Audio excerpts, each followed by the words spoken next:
Welcome back to A Scottish Castle a Day, brought to you by bagtownclans.com. I'm your host, Colin MacDonald, and today we venture to the scenic and storied Castle Huntley.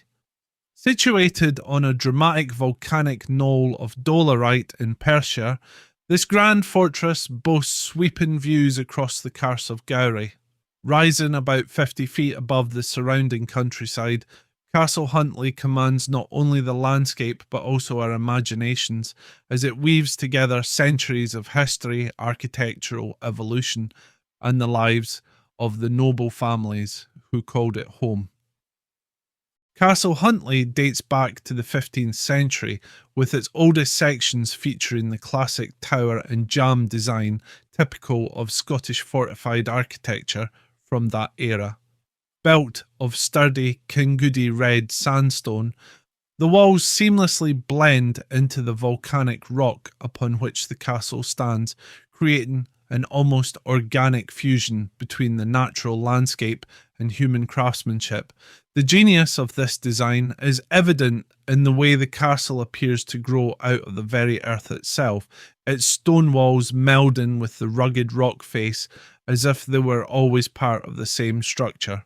The castle's original keep was strategically designed for defence. As with many castles of its time, there were no accessible windows on the ground floor, and it had only one heavily fortified door.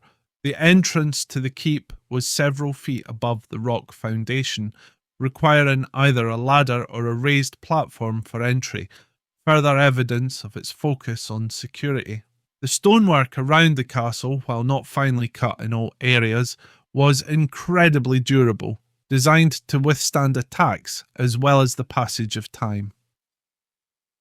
Vaulted ceilings, another hallmark of medieval Scottish architecture, were a significant feature of Castle Huntley.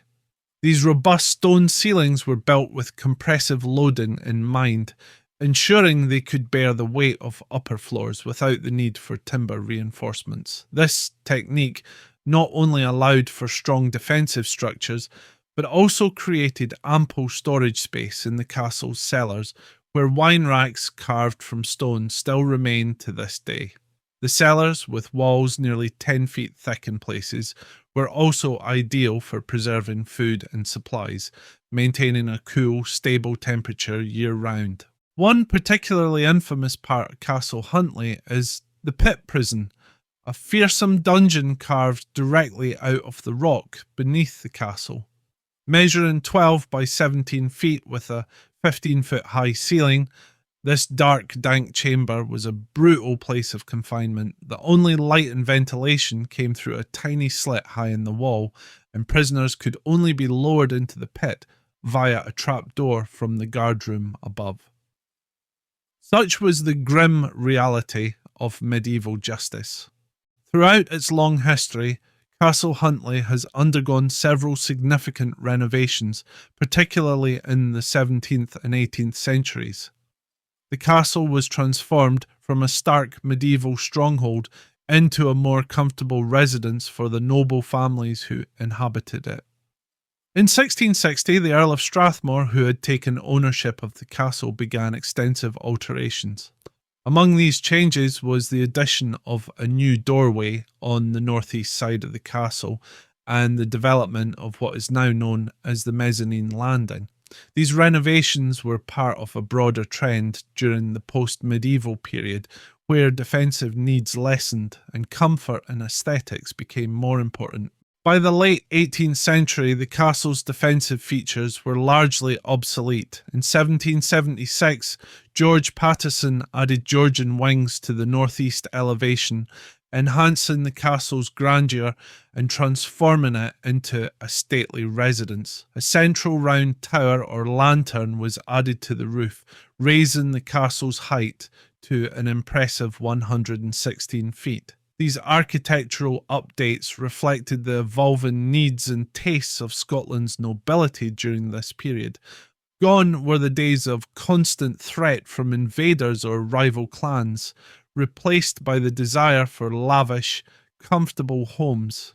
Interestingly, during these renovations in the late 1700s, Workers uncovered a deep ditch filled with wood ash and other ancient materials, indicating that the site had been occupied long before Castle Huntley was built. This discovery ties the castle to a much older history, possibly reaching back to the Iron Age, when such volcanic knolls would have been natural defensive strongholds. In the mid-20th century, Castle Huntley entered yet another phase of its long history when it passed into public ownership. For a time, it even served as a borstal, a type of youth detention centre. Though this chapter is a far cry from its noble origins, it speaks to the adaptability of the structure and its continued relevance in modern times.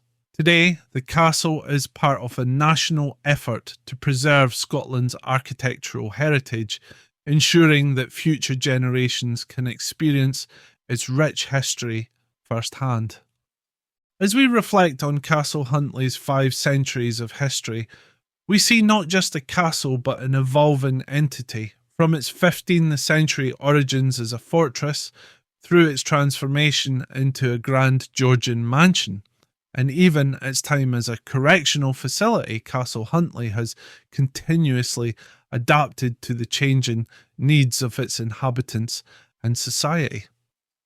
Thank you for joining us on this episode of A Scottish Castle a Day. I hope you've enjoyed exploring the captivating history of Castle Huntley with me, Colin MacDonald.